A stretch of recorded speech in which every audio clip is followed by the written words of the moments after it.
Morning all of you once again. Welcome to our YouTube channel. Now last class we discussed about banking, right? Now the types of saving account, already you know that basically in class 10th we will be dealing with two types of saving account. One is savings bank, that's normally what you are doing, keeping in the bank. They give you simple interest in that. That is the simple interest formula, already you know all of you. The other one is regarding recurring deposit. The other one is regarding recurring deposit, and already we have discussed a question on that. Last class we have discussed two questions on that. Now let us go to one more question on that. So already the question is here, we can see the question here. What is the question says? Hanif has a cumulative deposit account, that is recurring deposit only, and deposits rupees 600 rupees each month. Every month is putting 600 rupees in the bank. That means you should not skip anything. You have to put 600 rupees for the duration whatever he has given, and for a period of 4 years. That means every month you are putting 600 rupees for 4 years. So 4 years will be how many months? You have to calculate that one first. Now what is say, if he gets 5880 as interest, is getting this much as the interest at the time of maturity, that means after 4 years is getting 5880. You have to find the rate of interest. You have to find the rate of interest. Now already we know the formula regarding this. We know the formula of this banking. Now the formula says amount is equal to P into N, amount equals to P into N plus I, that is interest. Now here is asking about that I only, is asking about the interest. What is the interest? Now for the interest the formula is P whole N into N plus 1 by 2 into 12 into R by 100. This is the formula what you are having for interest. You see, P is the principal, that means how much you are depositing each month. N stands for number of months, and this R is rate of interest per annum. Please see that the rate of interest is per annum, that has to be there, right? Okay. Now how much he has given here, you see, the interest is given. What is given? First you write. What is given, that you have to write first. Given interest I equals to, interest I is equal to given 5880. Clear? The interest is given 5880. Then number of months. Here it is given in years, right? All of you know 1 year is 12 months. So number of months will be 4 into 12, that is 48 months. Here number of months will be 4 into 12, that is 48 months. Next what he has given? Now he is putting how much in the bank? Every month is putting 600 rupees. He is putting 600 rupees in the bank. So principal,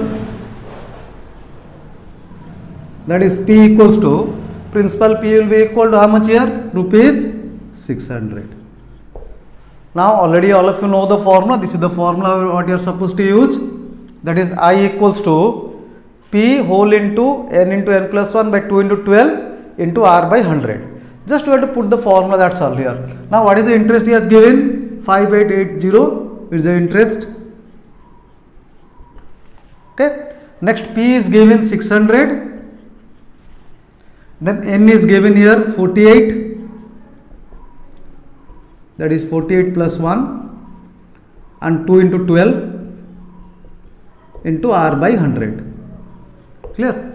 We have to get the value of R here. We need to get the value of R here. Clear? Now what you can do, you can cancel this 12 to 24 2 ja.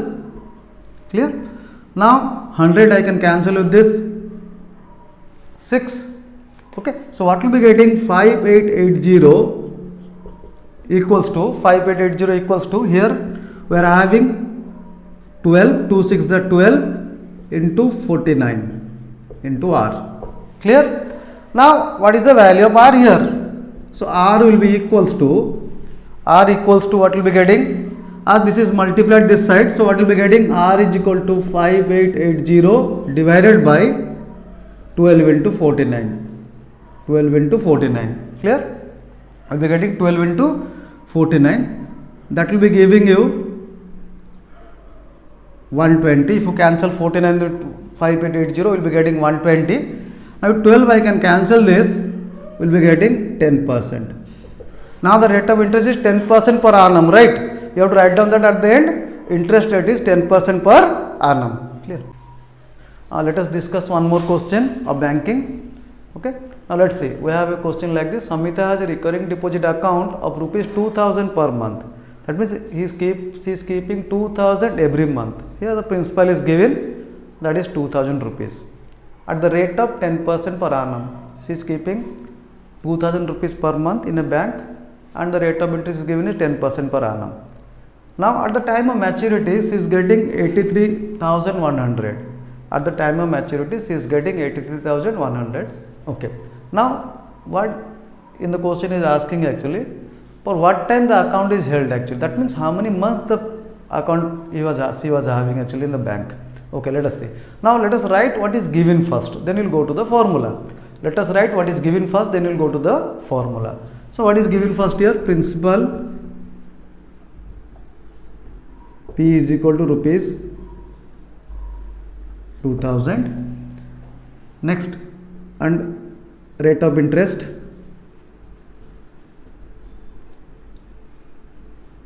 R is equal to 10%. Clear? Rate of interest R is equal to 10%. Then rate of interest amount at the time of maturity. Amount at the time of maturity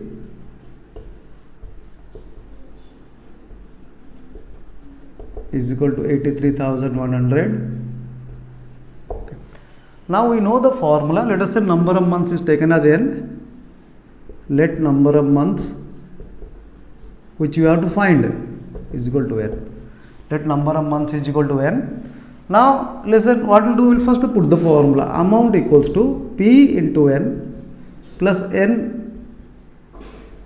This is the formula by 2 into 12 into R by 100. 2 into 12 into R by 100. Clear? Now principal P is equal to rupees 2000. Rate of interest is equal to 10% he has given. Amount at the time of maturity is 83,100. Let number of months equals to n. And this is the formula. Amount equal to P into n plus P into n plus 1. 2 into 12 into R by 100. See that the rate of interest is 10% and everything should be in annum, right? Okay. Now what is that amount actually? Let's see. Amount is given 83,100. Okay. Amount is given 83,100. P is given here 2000 into n. P is given 2000 into n. Okay. P is given 2000 into n. Okay. Next 2000. P is again 2000. N into n plus 1. Clear? N into n plus 1 by 2 into 12 into R. R is given actually 10%, so 10 by 100. Clear? R is given 10, so 10 by 100. Now what we can do actually, we can simplify this. Equals to this, we can take 100 common from here. If I take 100 common, I will be getting 20 n plus 20 n into n plus 1 by 2 into 12 into 10 by 100. That also you can cancel. You can cancel this 0 and 0, right? Right? Now we can cancel these 2 zeros here. Okay. Now finally, if you simplify, you will be getting n square plus 241n. If you simplify this, you will be getting n square plus 241n. N square plus 241n minus 9972 equal to 0. We will be getting this. If we simplify this expression, we will be getting n square plus 241n minus 9972 equal to 0. Now already you know this is a quadratic expression. N square plus 241n, this is a quadratic expression. So we need to split and find. We have to split the middle term and find here. Okay. Now let us see now how to split it. All of you know. Minus 9972 equals to 0. Clear? Now will be n square. That means if I multiply, I will be getting 9972. If I add, I should be getting 241. So I will be taking two numbers as 277 minus 36n. 277 minus 36n minus 9972 equals to 0. minus 9972 equals to 0. Now from this I can take n common. I'll be getting n plus 277. From this I can take 36 common. I'll be getting n plus 277 equal to 0. From the first, now I can write n plus 277 into n minus 36 equal to 0. I can write n plus 277 into n minus 36 equals to 0. Now as we are multiplying two things, either this will be 0, either this part will be 0, or n minus 36 equal to 0. Clear? So n equals to minus 277 or n is equal to 36. Okay, we cannot have number of months as negative. We cannot take number of months that is negative. N is equal to minus 277. We cannot take it. Only the value of n is 36. So here n is equal to 36. That means you are keeping the account for number of months equals to, we are keeping the account for 36 months. 36 months is how many years? We are keeping for 3 years. Clear? Okay, we are keeping the account for 3 years. Okay. Clear?